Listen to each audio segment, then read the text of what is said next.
ఆళ్లగడ్డ నుండి కడప వెళ్తున్న కారు చింతకొమ్మదిన్నె వద్ద కారు టైర్ పేలి అదుపు తప్పి డివైడర్ను ఢీకొని కారు 2 ముక్కలైంది.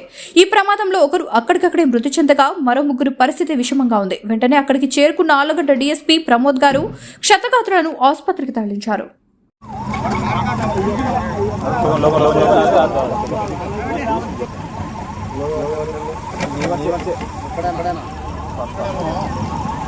చెప్పు, ఇద్దరా ముగ్గురా మీరు?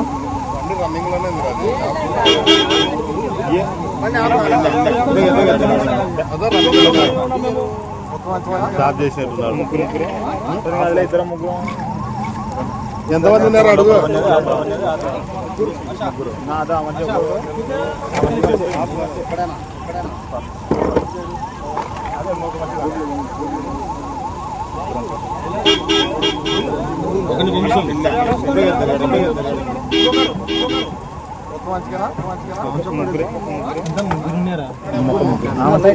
చెప్పు, ఇద్దరా ముగ్గురా మీరు? రన్నింగ్ లోనే